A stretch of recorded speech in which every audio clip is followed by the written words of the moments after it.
Titulado a esta meditación, a esta enseñanza de la palabra, solo yo lo sé. Tenemos que arreglar asuntos pendientes que solo nosotros lo sabemos. Ya sabemos que hace 8 días hablamos de arreglar asuntos pendientes entre Dios y nosotros, pero hay temas que solo nosotros lo sabemos. La naturaleza de pecado le pasó a Adán una vez que cometieron pecados y esta ofensa delante del Señor. Ellos se ocultaron. El engaño del pecado nos lleva a ocultarnos, nos lleva al engaño a decir que nadie se entere, nos lleva a la vergüenza y queremos ocultarnos de Dios. Y obviamente es una tontería, porque Dios sabe dónde estamos. Cuando Dios preguntó a Adán: ¿en dónde estás?, no es que Dios lo había perdido de su vista, es que simplemente Dios le quería decir: aquí estoy otra vez delante de ti y quiero seguir teniendo comunión contigo. El dónde estás no es que a Dios se le había extraviado, es que quería recuperar Dios esta comunión, como diciendo: yo estoy aquí en la cita de siempre y no te encuentro, pero quiero seguir teniendo comunión contigo. Y Adán respondió, se recordarán: tuve miedo y me escondí. Ocultar. Ahora tenemos que entender, todos hemos vivido la historia. Cuando no éramos de Cristo, era parte de nuestra vida ser mentirosos y ocultar y que nadie se enterara de lo que hicimos. Y una vez que entramos a caminar en la fe en Cristo, queda esa sensación y queda todavía, cuando no renovamos nuestra mente, queda esa historia de intentar ocultar, que nadie se dé cuenta, y eso se le llama el engaño del pecado. El pecado es la ofensa que hemos cometido transgrediendo la santidad del Señor y ofendemos a Dios. Pero el engaño del pecado se manifiesta de esta manera: nadie se va a dar cuenta. Eso es el engaño del pecado. El engaño del pecado es: no lo hables, porque si lo hablas te van a meter una paliza. No lo hables, porque si se enteran vas a quedar mal y te vas a quemar delante de los demás. Se va a violentar tu reputación. Y al último, toda esa información y pensamientos que recibimos son el fruto del engaño del pecado. Ahora, hay asuntos que solamente nosotros sabemos. Todos hemos vivido esta historia, y nosotros tenemos que arreglar esos asuntos pendientes que solo yo lo sé. Hay veces que nosotros decimos: bueno, yo estoy casado, mi esposo sabe todo. Porque hay matrimonios que llegan a un adulterio, porque al último hubo asuntos que solamente ellos sabían y no lo quisieron hablar. O sea, nos podemos meter en un rollo aquí, pero vamos a la escritura en Primero de Reyes, capítulo 5, versículo 20. No lo vamos a leer aún, les voy a poner en contexto. ¿Me ayudas, por favor? Que tengo reventada ya la garganta.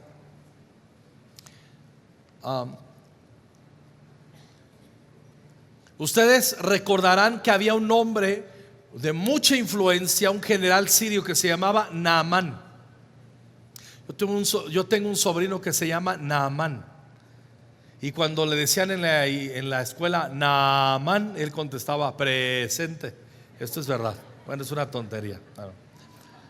Sí, pero es verdad que tengo un sobrino que se llama Naamán, ¿sí? Y ese Naamán, general del ejército sirio, era un hombre de influencia, era un hombre muy rico, pero era un hombre leproso, y estaba sentenciado a la muerte por la lepra que estaba sobre su carne. Vino, se presenta delante de Eliseo. Al último, después de unos malabares ahí, termina atendiendo la instrucción del profeta Eliseo. Se va a zambullir 7 veces en el Jordán, y recordarán el resultado: su piel fue restablecida como la piel de un niño, dice la palabra de Dios. Recibió una sanidad, un milagro extraordinario en su salud. En gratitud y por gratitud, viene delante de Eliseo y le dice: te quiero dar esta ofrenda. Y no era cualquier ofrenda. Le estaba ofreciendo una la nota. Y Eliseo el profeta dice: no la voy a aceptar. Y ahora sí, en este contexto leemos el versículo 20. Acuérdense que cuando Eliseo viene a ofrecerle esta ofrenda en gratitud, al lado de Eliseo está su aprendiz, su discípulo, que se llama Giesi. Y mire lo que pasa en el 20. Ahora bien, Giesi, el sirviente de Eliseo, hombre de Dios, se dijo a sí mismo: mi amo no debería haber dejado ir al arameo sin aceptar ninguno de sus regalos. Tan cierto como que el Señor vive, yo iré tras él, y digan conmigo: le sacaré algo. Más fuerte. Pero fue un rollo que él metió en su mente y lo bajó a su corazón. Noten muy bien, lo primero que hace es poner en tela de juicio, de duda, la manera en la que está procediendo quien lo está discipulando. Lo está considerando un tonto y un torpe por no agarrar un dinero y no aceptar una ofrenda. Está en un acto de rebeldía en medio de su discipulado. Número uno. Número dos, se manifiesta la codicia que hay en su corazón. Dice: él no lo aceptó, Eliseo no, pero yo iré tras Naamán y le sacaré algo. Ay. En este caso, el asunto que estaba pendiente a resolver, que solo él sabía, era un codicioso. Quería sacar provecho del ministerio. Versículo 21. Entonces Giesi salió en busca de Naamán. Cuando Naamán vio que Giesi corría detrás de él, bajó de su carro de guerra y fue a su encuentro. ¿Está todo bien?, le preguntó Naamán. Sí, contestó Giesi, pero mi amo me mandó a decirle que acaban de llegar dos jóvenes profetas de la zona montañosa de Efraín, y él quisiera 34 kilos de plata y 2 mudas de ropa para ellos. Por supuesto, llévate el doble de la plata, 68 kilos de plata, insistió Naamán. Así que le dio 2 mudas de ropa, amarró el dinero en 2 bolsas, y Naamán mandó a 2 de sus sirvientes para que le llevaran los regalos. Cuando llegaron a la ciudadela, Giesi tomó los regalos de mano de los sirvientes y despidió a los hombres. Luego entró en su casa y escondió los regalos. Digan conmigo: escondió. Adán dijo: tuve miedo y me escondí. ¿Qué hace entonces aquí Giesi? Toma ese regalo y lo esconde en su casa. Pero aparte de esto, mintió. ¿Le había enviado Eliseo por esos regalos? No, era codicioso, era rebelde y era mentiroso. Había asuntos que no era. Tenía el honor de ser el discípulo de Eliseo. Y escuchen bien, ¿tú crees que Eliseo no sabía que tenía problemas este muchacho en su corazón? Claro que lo sabía. Cuando tú discipulas a alguien, conoces sus virtudes, pero conoces las deficiencias a corregir y los pecados que les ayudamos a confesar para que se purifiquen y la autoridad y la eficacia de Dios venga a su vida. Claro que lo sabía Eliseo.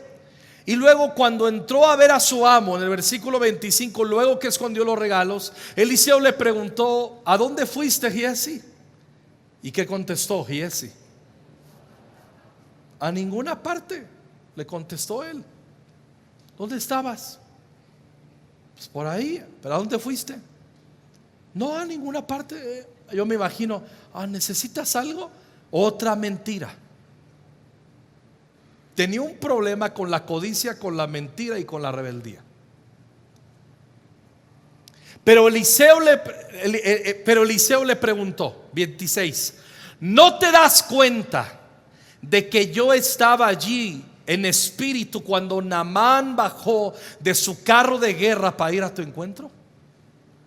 Ahí vemos cómo opera el don de palabra de ciencia en el Antiguo Testamento. Hace 8 días tomé como referencia el capítulo 5 de Hechos, donde vemos que este don también, palabra de ciencia, operó en Pedro cuando Ananías y Zafira se confabularon, dijeron que habrían de traer el total de un terreno que venderían, pero terminaron mintiendo, sustrajeron una parte, mintieron a Pedro y a la iglesia diciendo: sí trajimos toda la lana, pero la neta es que habían traído una parte y otra se la habían quedado. Y entonces, por palabra de ciencia, el apóstol Pedro les confronta, sale a la luz el pecado, sale a la luz la afrenta al Espíritu Santo, y viene un juicio de Dios y terminan muertos. El don de palabra de ciencia es uno de los 9 dones que el Espíritu Santo da a su iglesia. Y el don de palabra de ciencia es que lo que está oculto por el Espíritu Santo, por revelación, por una palabra, por un don sobrenatural, Dios puede mostrarle a alguien los secretos del corazón o lo que está escondido. Ese don lo tiene mi esposa. Uno de los dones principales de la pastora Norma es el don de palabra de ciencia. Así es que no es muy cómodo, bueno, vivir con ella. Cuando andas mal, así como que yo tengo ese don, pero no es mi principal don como el de la pastora. Yo opero en ese don, pero no es el principal.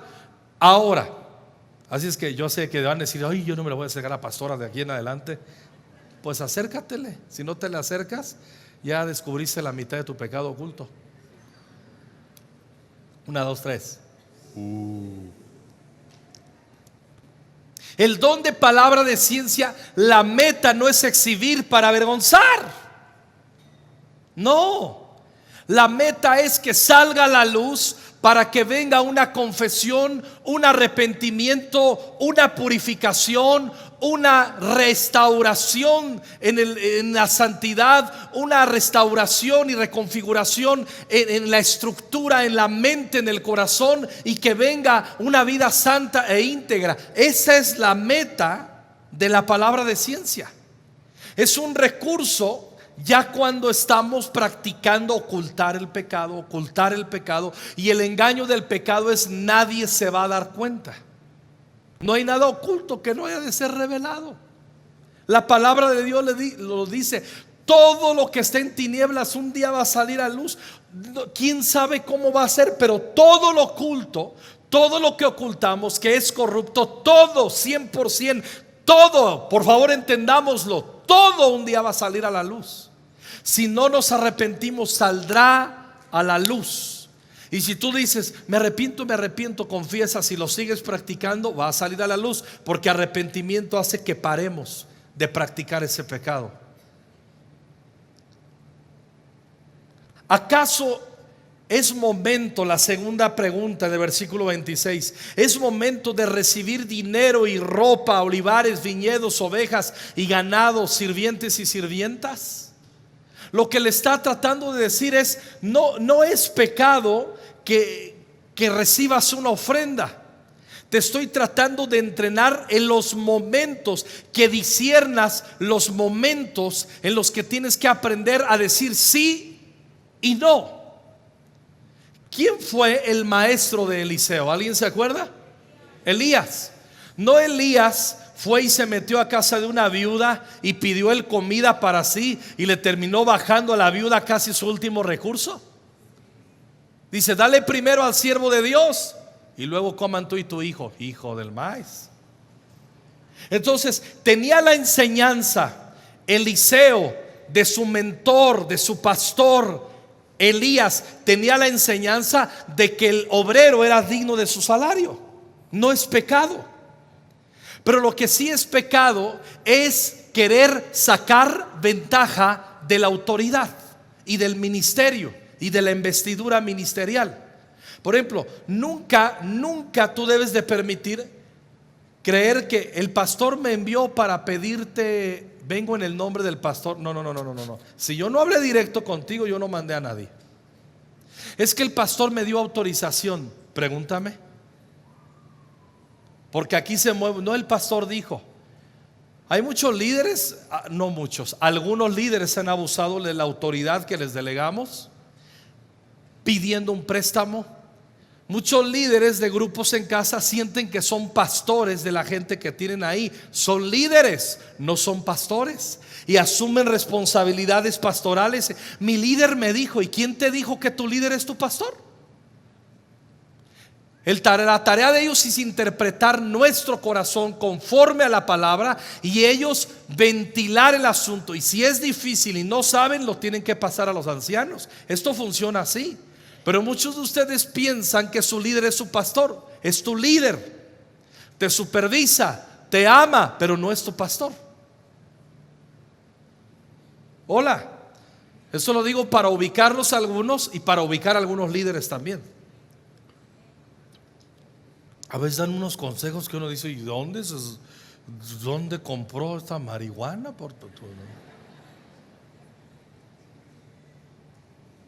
El tema ahí es que le estaba enseñando la prudencia. La Biblia enseña que para ser pastor, uno de los requisitos para ser pastor es: no debemos de ser codiciosos de ganancias deshonestas. Yo no puedo usar, ni ningún pastor, y comenzando por mí, no podemos echar mano de la autoridad y de la bendición, de la confianza que tú nos has dado de guiar tu vida para convertirlo en eso, en sacarte dinero, sacarte algo. Y justamente es lo que le quería enseñar el profeta Eliseo a Giezi, que en su momento le tendría que sustituir. Mira qué honor, pero tenía que enseñarle a Giezi a arreglar unos asuntos que solo él lo sabía. Es un proceso de discipulado.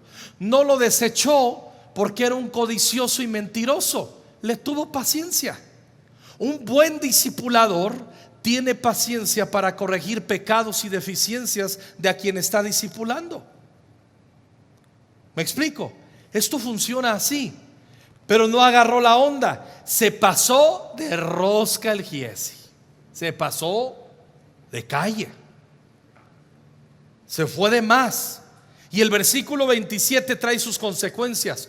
Por haber hecho esto, tú y todos tus descendientes sufrirán la lepra de Naamán para siempre. Cuando Giezi salió de la habitación, estaba cubierto de lepra. Su piel se puso blanca como la nieve. Le cayó la lepra. ¿Por qué? ¿Porque pecó? No, porque ocultó el pecado. Los juicios de Dios son los últimos recursos de su amor. Y los juicios de Dios, nunca Dios se apresura a aplicarlos. Él es paciente, lento para la ira y grande en misericordia, pero no tendrá por inocente al culpable. Nunca Dios libera un juicio sobre alguien que peca, sino sobre alguien que persiste en ocultar su pecado. Y Dios quiere enseñarnos, y Él nos ama, y Él no está. Ahorita vamos a entrar, los últimos minutos que me quedan, vamos a entrar en la solución. ¿Cómo hago? ¿Cómo arreglo esos asuntos pendientes que solo yo lo sé? Esos asuntos secretos que nadie más lo sabe. Todos hemos tenido secretos que nadie sabe. Hay algunos que los guardan para su placer, ahí va a venir el juicio de Dios. Y otros los guardan por el engaño del pecado. Si lo hablo, ¿qué van a decir? Si lo hablo, mejor pregúntate: si lo guardo, ¿qué sucederá? Y ves que las consecuencias son mucho más catastróficas. Pero el engaño del pecado nos dice: perderás tu reputación. Y es donde tenemos que aprender cómo arreglar esos asuntos pendientes que solo yo lo sé. Número uno, para comenzar esa ruta de restauración, restaurar el temor de Dios en nuestro corazón. ¿Qué es temer a Dios?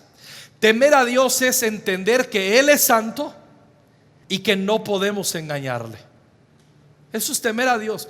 Quien teme a Dios lo manifiesta entendiendo que Él es puro y que no lo podemos engañar.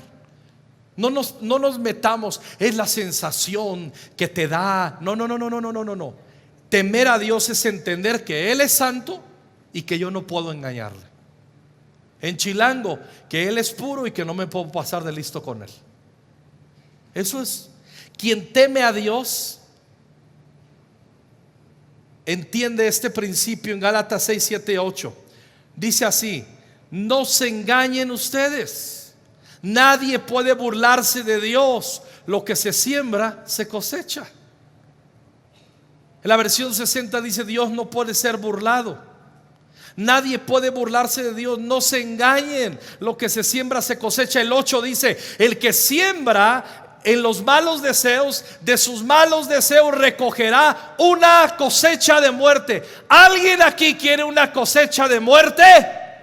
Alguien aquí dice: yo quiero, pastor, una cosecha de muerte, una maldición, una cosecha de muerte, que me lleve el tren a mí como Ananías y Zafira y Giesi. Yo quiero esa visión para mi vida. ¿Alguien quiere eso? Claro que no. Habría que ser torpes para ello.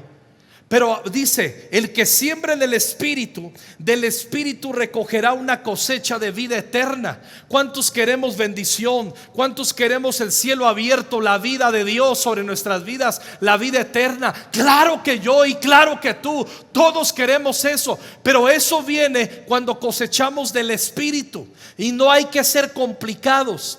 ¿Qué es cosechar en el Espíritu? Según el contexto, es no ocultar nada, es no guardar nada, es entender que Dios no puede ser burlado. Se acabó. ¿Sí me explico? Es solamente eso. Yo recuerdo, voy a contar un testimonio que se me viene ahora y que no lo conté en las otras dos reuniones. Yo recuerdo hace años estaba ministrando sanidad a los niños que tenían los pies planos. A mí hay dones de sanidades. Y por ejemplo, yo oro por algunos que tienen para una cosa y a lo mejor no me usa Dios en ese énfasis. Pero los que tienen los pies planos, el 90% de los que oro y tienen pies planos, se les forma el arco y se les reestructuran. De hecho, ahorita oro en el nombre de Jesús. Los que tengan bien pies planos, si tus hijos están orando, están padeciendo, o tú padeces de pie plano, pie derecho y pie izquierdo, reciban la orden, fórmese el arco ahora mismo en el nombre de Jesús. Los que tienen ese padecimiento, revísense y den testimonio cómo el Espíritu Santo los acaba de sanar ahorita. Quítense el zapato y noten cómo tenían el pie plano y ahora tienen un arco, porque el poder de Dios está aquí sobre nosotros. Revísense y interrumpan, digan: acá, pastor, a mí me pasó. ¿Sale? Háganlo en la fe, háganlo en la fe. Revisen: ay, que me va a apestar el pie. Pues entonces váyanse los domingos, le haga o no falta. Revísate. A tus hijos al rato, ve allá y en el nombre de Jesús tus hijos son sanos también. Y recuerdo que estaba orando y no fluía la sanidad. No fluía la sanidad. Y no voy a contar, pero el Señor me reveló el pecado por palabra de ciencia de los padres. Ellos estaban extralimitándose en su intimidad sexual. Le dije: el Señor me muestra este pecado. Dijeron: sí, pastor. ¿Se quieren arrepentir? Sí. Y en el nombre de Jesús confesaron, ministré liberación, salieron esos espíritus de impureza sexual en su intimidad, salió ese demonio. Cuando yo ministré liberación a ellos, comenzaron a llorar allá: la niña está sana. ¿Sí me explico? Esto funciona así, porque Dios no puede ser burlado. Cuando nosotros del Espíritu sembramos, vamos a cosechar una cosecha de vida, de bendición. Ahí ellos sembraron arrepentimiento, vino la santidad de Dios sobre ellos y cosecharon la sanidad de su hija. Esto funciona así. ¿Me estoy explicando? ¿Me estoy explicando? Ay, no me asusten. Entonces, ¿cómo arreglo esos asuntos pendientes? Número 1, temer a Dios, entender que Él es santo y que no le puedo engañar. Número 2, entender de una vez por todas que nuestros pecados ocultos nos alcanzarán las consecuencias. Los pecados ocultos tarde o temprano nos alcanzarán. En Salmo 98 dice: pusiste en nuestras maldades delante de ti, nuestros yerros a la luz de tu rostro. Este salmo nos muestra a David que él vivía consciente que no podemos escapar de la santidad de Dios, y que todas nuestras maldades y todos nuestros yerros, nuestros pecados, errores, decisiones equivocadas, todo está a la luz de su rostro. Él no puede ser burlado. Pero el versículo Números 32, 23, el contexto es que Moisés hace un trato con 3 tribus. Y después de que Moisés hace un trato con ellos, les dice: tienen que cumplir su palabra. Y en este contexto, en Números 32, 23 dice: mas si no lo hacéis, he aquí habréis pecado ante Jehová, y sabed que vuestro pecado os alcanzará. Eso es una ley espiritual. El engaño del pecado nos dice: yo pequé, sigo pecando, nadie me descubre, no pasa nada, todo está bien, lo vengo sosteniendo el pecado 1 año, 2 años, nadie se da cuenta de nada. Tarde o temprano el pecado nos alcanzará.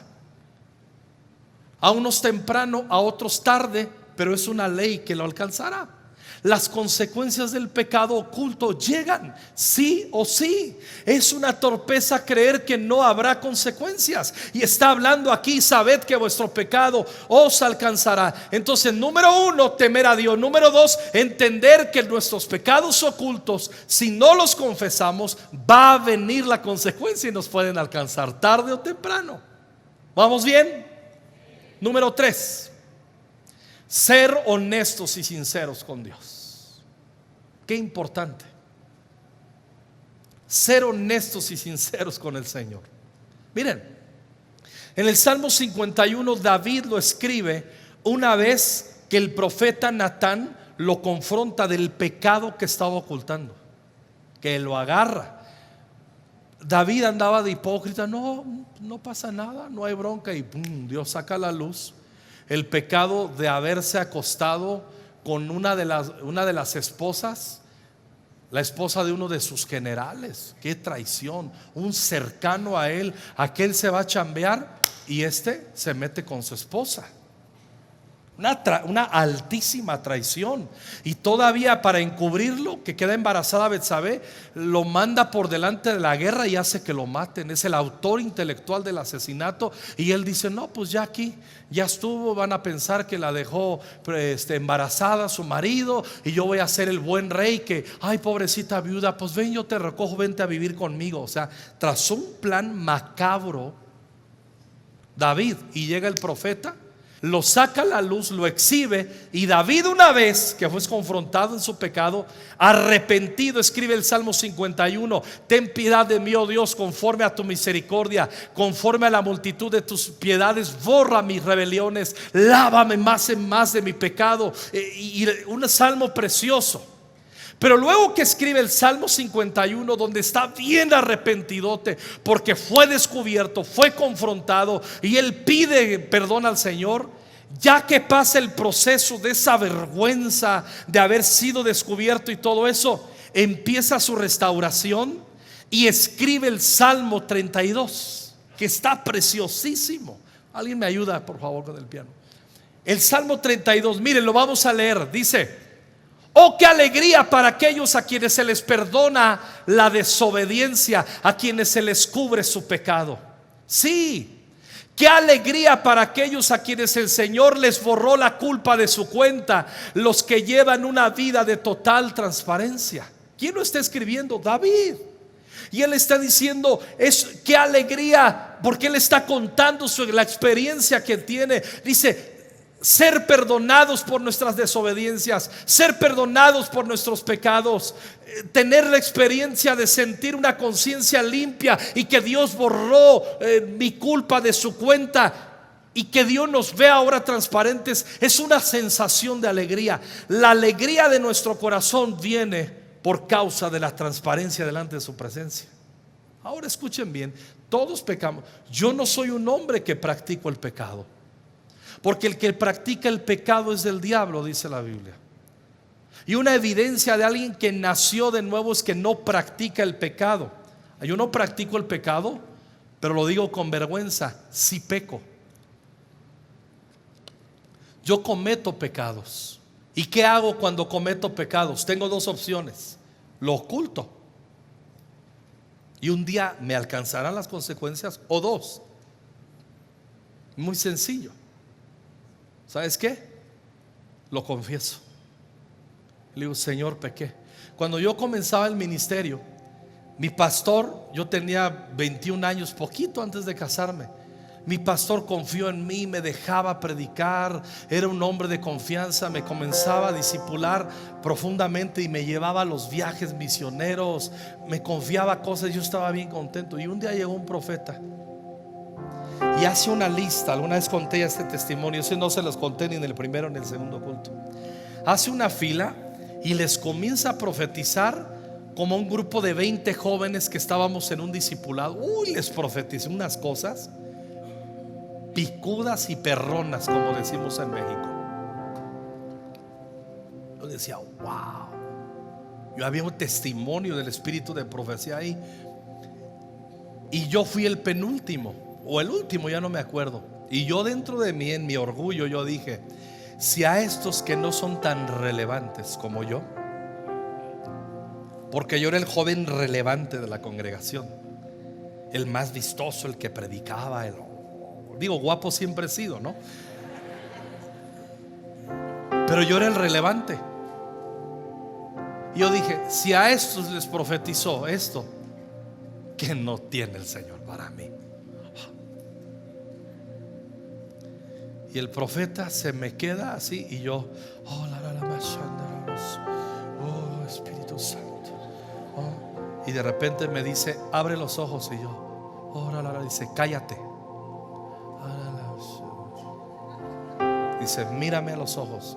Y el profeta estaba chaparrito y yo lo veo así, y delante de todos me dice: veo que hay unos asuntos que tienes que confesar delante del Señor, unos pecados, que es el momento, o el Señor te lleva a cosas mayores o aquí para todo. Me estaban viendo decenas. Yo era el joven relevante.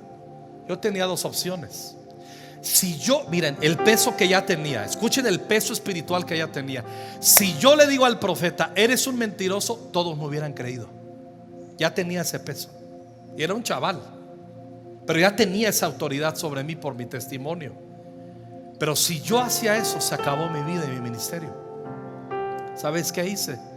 Me tiré al suelo y confesé mis pecados. Se inclinó el profeta, le confesé mis pecados y luego me profetizó. Estaba ocultando algunos pecados y ya era discípulo como Giesi. Pero Dios me dio su gracia, porque el arrepentimiento es una puerta de gracia. El arrepentimiento no debe ser visto como algo torturoso, algo equivocado. No, el arrepentimiento es la llave para restaurar nuestras vidas, comunión con el Señor, y que su autoridad venga sobre nuestros corazones. Dice más el versículo 3: mientras me negué a confesar mi pecado, mi cuerpo se consumió y gemía todo el día. Día y noche tu mano de disciplina pesaba sobre mí. Mi fuerza se evaporó como agua al calor del verano. En estos dos versículos se está confesando todo el infierno que se vive cuando estamos ocultando nuestro pecado. Dice: tenía una tortura, había una enfermedad sobre mí. Dice en la versión 60: en lo verde se convirtió en sequía. Dice en esta versión: tu mano de disciplina pesaba sobre mí. O sea, no había un fluir en mi vida. Había cielos cerrados, había una sequía en mi vida. Y todo porque estaba guardando su pecado. Pero el 5 es maravilloso. Finalmente, dice David, te confesé todos mis pecados y ya no intenté ocultar mi culpa. ¿Cuántos dan gloria a Dios? Y eso es lo que el Espíritu Santo nos está enseñando en esta tarde. Finalmente te confesé todos mis pecados. Me dije, le confesaré mis rebeliones al Señor, y tú me perdonaste. Toda mi culpa desapareció.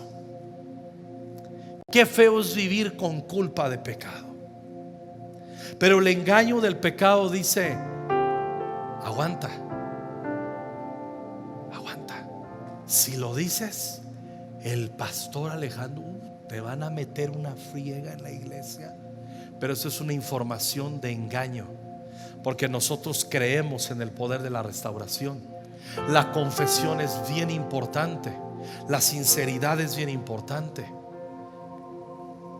Por lo tanto, dice más: que todos los justos oren a ti mientras aún haya tiempo.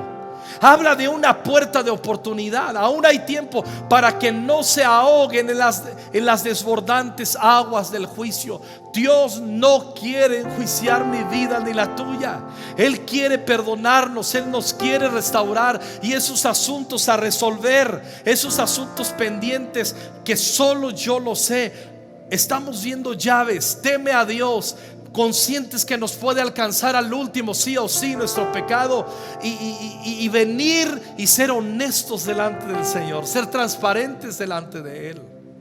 No es fácil, pero es lo más prudente y lo más sabio en nuestras vidas. El Señor dice, mire lo que dice. No, en el 7 me salté. Pero tú eres mi escondite. Wow. Me proteges de las dificultades y me rodeas con canciones de victoria. Yo quiero una vida así.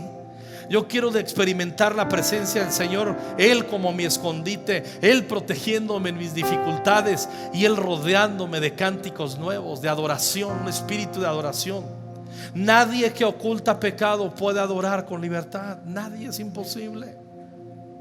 Por eso podemos cantar: libre soy en Él, libre en Él, soy hijo de Dios, si lo soy. Y uno están cantando con todo y otros: libre en tu casa, Dios, sitio y para mí. No, para mí no manches. Si Dios se enterara lo que estoy haciendo, si Dios se enterara, está más enterado que nada. Está esperando que nos acerquemos a su trono para purificarnos, porque Él nos ama. Luego dice en el 7, el Señor dice: te guiaré por el sendero para tu vida. ¿Cuántos quieren eso? Yo quiero ser guiado. Te aconsejaré y velaré por ti. Te guiaré, te aconsejaré y velaré por ti. Vaya tipo de vida, vaya nivel de vida. Yo quiero eso para mí, pero ese es el fruto de no ocultar. Eso es el fruto de arreglar asuntos pendientes que solo yo sé con Dios. No tengas temor, acércate con confianza a Él. El que viene a mí, dice Jesús, yo no lo repudio, yo no lo echo fuera. Hay seguridad en venir delante del Señor. Hay personas que son un recurso de gracia. Hay gente confiable que te va a escuchar y va a tener piedad de ti. Y no pienses que todo mundo te va a pisotear. Ese es el engaño del pecado. Hay gracia. Versículo 9, dile al que está a tu lado: te dedico este versículo. Dice: no seas... No, perdón, me equivoqué, era el 11. Era el 11. Perdón, dile no. Dile: no es para ti, de hecho es para mí.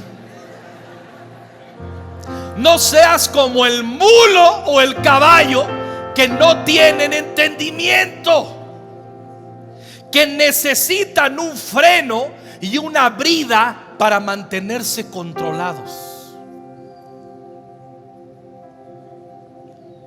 Qué fuerte está ese versículo. Dios diciendo, no, a través de David, él mismo está contando su experiencia. Dice: yo me fui y me embarré en el pecado porque era un burro. Di conmigo: burro.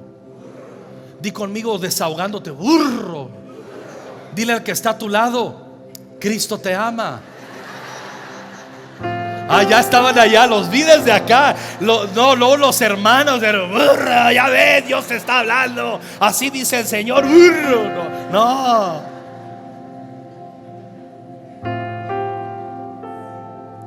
Qué vergüenza cuando somos hijos de Dios, hemos nacido de nuevo y somos unos inmaduros que siempre tienen que estarnos, hey cuidado, pórtate bien, y como el caballo, como el mulo, que te tienen que estarnos metiendo rienda porque no nos tienen confianza nuestros padres, nuestras mamás, nuestros líderes espirituales. Qué vergüenza. Dice el 10: muchos son los dolores de los malvados, pero el amor inagotable rodea a los que confían en el Señor. ¿Confían en qué? En confesar sin el temor de ser dañados y exhibidos. 11. Ese sí, dedícaselo al que está a tu lado. A este me refería. Así que alégrense mucho en el Señor y estén contentos ustedes los que le obedecen. Griten de alegría ustedes de corazón puro. Corazón puro es que no es que nunca peco. Corazón puro es que cada vez temo más a Dios y peco menos. Y cuando peco no oculto, confieso, lo pongo a la luz. Ese es el corazón puro. Un corazón puro no es el que no falla, es el que cuando aún falla se arrepiente y pide perdón delante del Señor. Ese es el corazón puro. El engaño del pecado es: si se dan cuenta, tú ven a quitar tu ministerio, cochino orgullo. Estén contentos los que obedecen. Y en el contexto aquí, obedecer significa confesar nuestros pecados que habíamos ocultado. Por último, cuarto punto, cuarto consejo para arreglar esos asuntos pendientes que solo yo sé: madurar. ¿De qué manera? Abriendo mi oído a la sabiduría. En estos versículos que vamos a leer, Proverbios del 1:20 al 33, 13 versículos, escúchenmelo bien, 13 versículos que está hablando la sabiduría. Y la sabiduría aquí es el mismo Espíritu Santo. Quien está hablando aquí es el Espíritu Santo. Hay mucha gente que se pone mística. Yo quiero oír del Espíritu Santo. Oh Espíritu Santo, Espíritu Santo, háblame. Espíritu Santo, maravilloso. Yo escucho la voz. No, sé práctico. Por eso haces TCD y hasta en Levítico rarísimo Dios te habla. No cuando dice: y matarás la vaca, o sea que me van a matar. No hablo de eso. Y escucha bien, la gente que oculta pecado siempre anda detrás de profetas.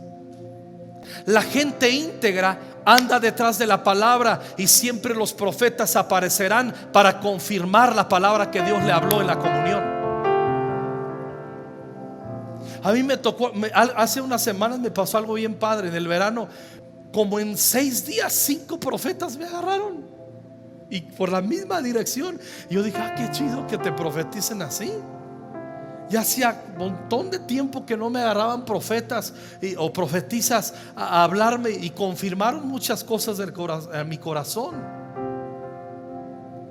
Aquí está hablando el Espíritu Santo y me dice: la sabiduría, que es el Espíritu Santo, hace oír su voz en las calles, clama en la plaza pública. La sabiduría clama a los que están reunidos frente a la entrada de la ciudad y a las multitudes por la calle principal. En aquel tiempo los sabios se ponían en las plazas, en las calles principales. Era el estilo de manifestar sabiduría. Los sabios, los viejos, los ancianos, es donde estaban. Y la gente, la sabiduría estaba ahí en personas, en comunión con Dios.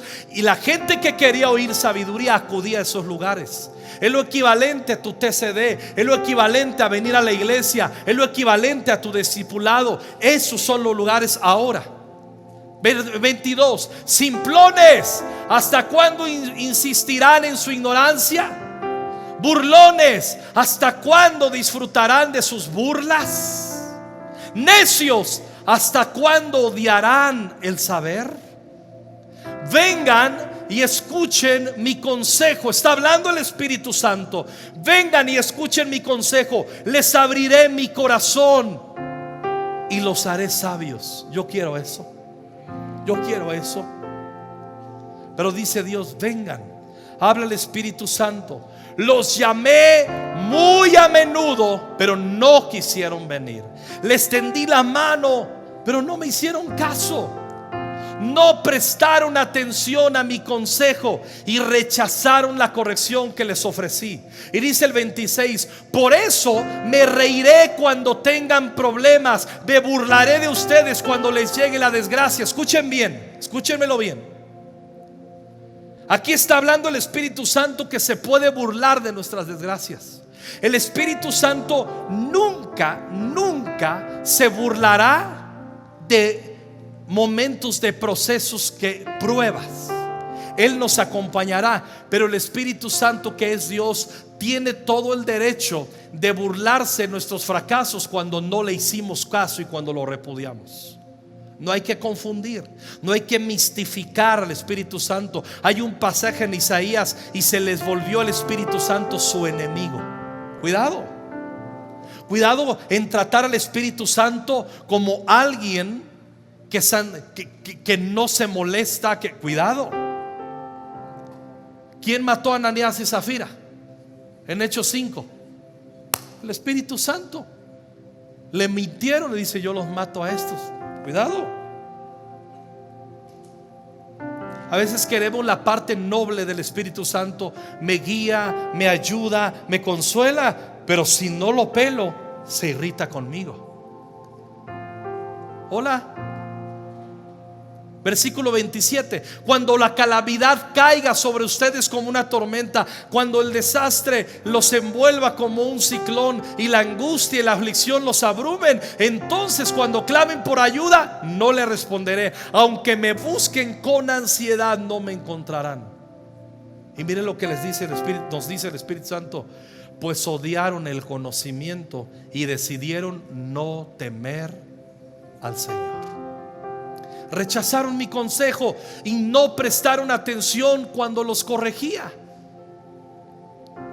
La sabiduría, escuchen bien, no viene por la imposición de manos. La sabiduría un poquito nos bautiza con la enseñanza, pero la sabiduría se compra en la quietud con el Señor. Estos días que nosotros vamos a ayunar, nadie que hace un ayuno sincero se queda corto de sabiduría. Los ayunos nos dan sabiduría. Por eso nos desconectamos de todo lo que nos distrae y tomamos tiempo más minucioso para la palabra. Tomamos tiempos más profundos de oración. Tomamos tiempos más profundos para la quietud. Hacemos un análisis de nuestras vidas bajo la luz de la palabra y el Espíritu Santo, y enderezamos nuestros caminos. Entonces la sabiduría se compra con la quietud en su presencia. Ahí somos impregnados de esa sabiduría.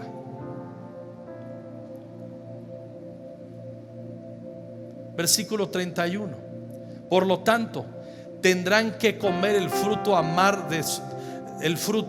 de vivir. ¿A qué? A su manera. ¿Se acuerdan? Que fui feliz. Sígueme, ¿no te lo sabes de mi manera? Búscalo ahí, googlealo. Notas de a mi manera. Deja de tocar, googlealo bien. Dile música de a mi manera y lo tocas.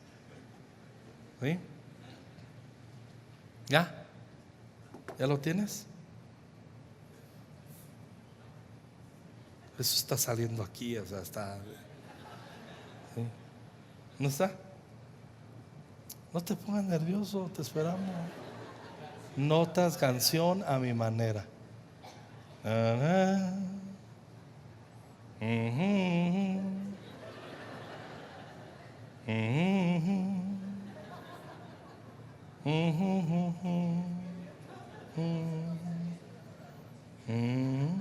¿Estos datos?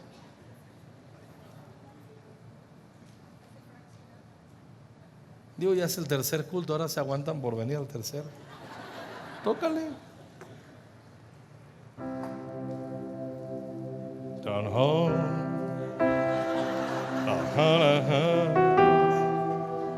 No, no diste mal.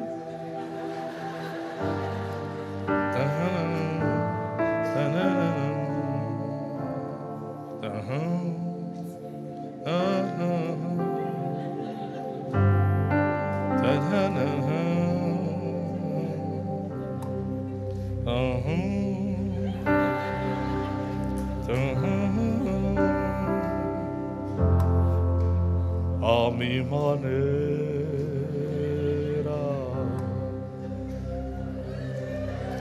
Así deberían de ponerse expresivos con la alabanza. ¡Ay, no me estés grabando tú!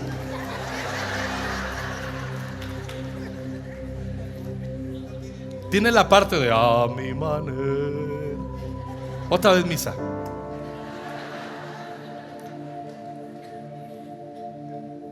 Que fui feliz a mi manera.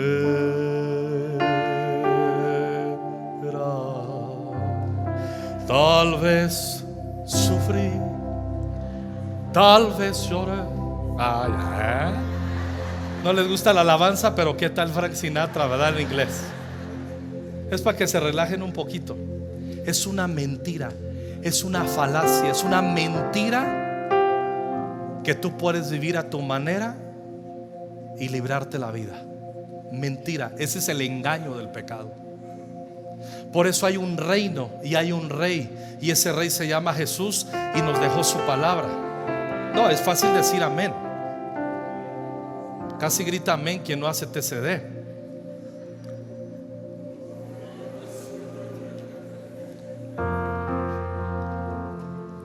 Están chidas las notas, como que hasta quieres seguir tocándolas, ¿no?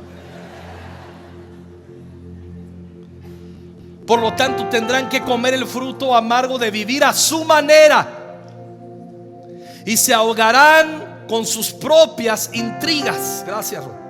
Pues los simplones se apartan de mí hacia la muerte, o sea, de la sabiduría del Espíritu Santo. Los necios son destruidos por su despreocupación. En cambio, escuchen bien, en cambio, todos los que me escuchan vivirán en paz, tranquilos y sin temor del mal. Es el tipo de vida que Dios quiere para su iglesia, para tu familia, para tus generaciones. Ese es el tipo de vida. Los que escuchan la sabiduría vivirán en paz, tranquilos y sin temor del mal. Repasamos. ¿Cómo arreglo los asuntos pendientes que solo yo sé? Número 1, temer a Dios. ¿Y qué es temer a Dios? Sencillo, Él es santo y no me puedo pasar de lanza con Él. 2, tener una conciencia y una inteligencia de entender que el pecado oculto tarde o temprano me alcanzará las consecuencias. Y eso me mete temor y me hace reaccionar. 3, venir delante de Dios y ser honestos y sinceros con Dios. Confesar, decir: Señor, la regué, aquí estoy. Y por último, madurar abriendo mi oído a la sabiduría. Hasta a mí me gusta esos 4 puntos. Siento que Dios los estoy enseñando, pero me los habló Dios a mí. Esta es mi predicación. Lo que pasa es que lo estoy contando esa predicación. No es predicación. Es esto que yo hablé hoy. Eso me lo dio Dios a mí. Yo pude haber no predicado esto, pero Dios me dijo: hay cosas, asuntos pendientes que solo tú sabes, Alejandro. Él dijo: ¿qué, Señor? ¿Cómo lo arreglamos esto? No, arréglalo tú, yo te amo. Y me dio esos puntos. Reforzó mi columna vertebral espiritual. Yo quiero vivir en esa gracia. Yo quiero vivir en esa paz y tranquilidad.